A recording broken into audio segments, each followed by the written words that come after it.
আজ আমি করে দেখাবো থানকুনি পাতার ঝোল। এটা পেটের জন্য খুবই উপকারী। থানকুনি পাতার গুণের শেষ নেই। পেট খারাপ আমাশা হলেই আমরা এই পাতার খোঁজ করে থাকি। যে কোনো রকম পেটের সমস্যা দূর করে দেয় এই পাতা।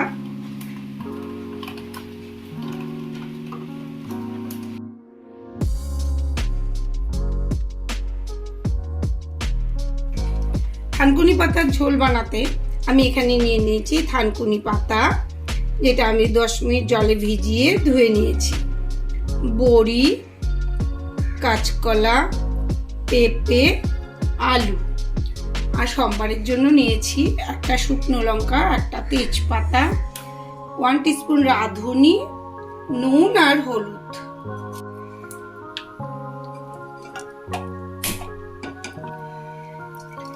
এখানে আমি 2 ফোঁটা তেল নিয়ে ভালো করে ফ্রাই প্যানটা মুছে নিলাম। এতে আমি বড়িগুলো দিয়ে দেব। বড়িটাকে ঢেকে আঁচটা কমিয়ে দেব, ভেজে নেব। বড়িগুলোকে আমি উল্টে দেব।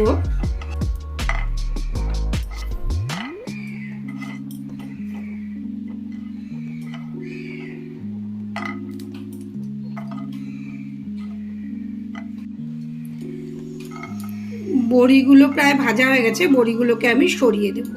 এখানে আমি আর অল্প একটু তেল দিয়ে দেব। গ্যাসের আঁচটাকে বাড়িয়ে দেব। দিয়ে এখানে আমি একটা শুকনো লঙ্কা আর একটা তেজপাতা দিয়ে দেব। শুকনো লঙ্কাটা আর তেজপাতাটা একটু ভেজে নেব।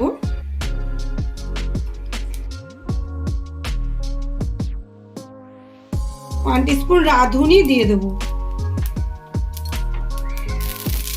আঁচটাকে কমিয়ে দেব। এবার আমি এক এক করে আলুগুলো দিয়ে দেব, পেঁপেগুলো দিয়ে দেব কাঁচকলা। আলু, পেঁপে, কাঁচকলা, বড়ি, এই সবগুলোকে আমি সুন্দরভাবে নাড়িয়ে নেব। এতে আমি আন্দাজ মতন নুন দিয়ে দেব আর দিয়ে দেব 1 টিস্পুন হলুদ গুঁড়ো। এবার আমি এটাকে ঢেকে দেব। 2 মিনিট ঢেকে রেখেছিলাম। আমি খুব কম তেলে রান্নাটা করছি বলে সবজিগুলোকে আমি ঢেকে ঢেকে ভেজে নিচ্ছি। এবার আমি এর মধ্যে অল্প জল অ্যাড করব।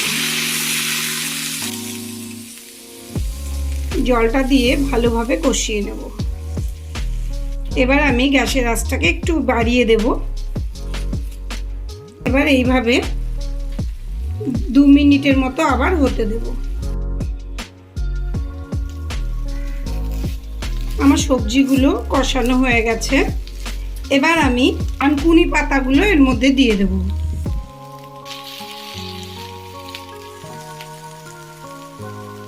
আর এর মধ্যে দিয়ে দেব ঝোলের জন্য জল।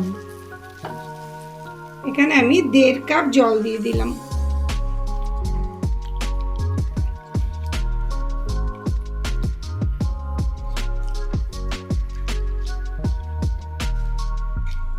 এবার আমি আবার ঢেকে দেব সবজিগুলো সেদ্ধ হওয়ার জন্যে।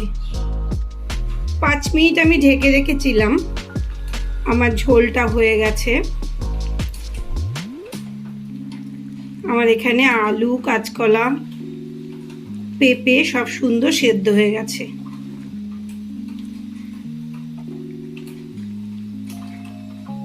এবার আমি একটা বাটি নিয়ে নেব।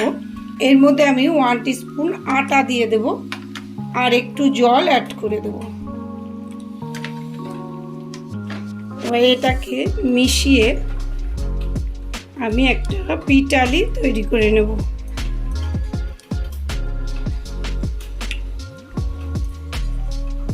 এবার আমি এই পিঠালিটা এর মধ্যে দিয়ে দেব। এবার গ্যাসের আঁচটাকে বাড়িয়ে দেব।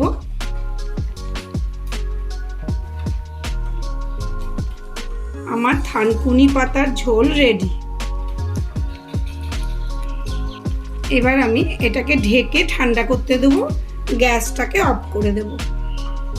আমার রান্নাটা ঠান্ডা হয়ে গেছে। এবার আমি এটাকে একটা পাত্রে তুলে নেব।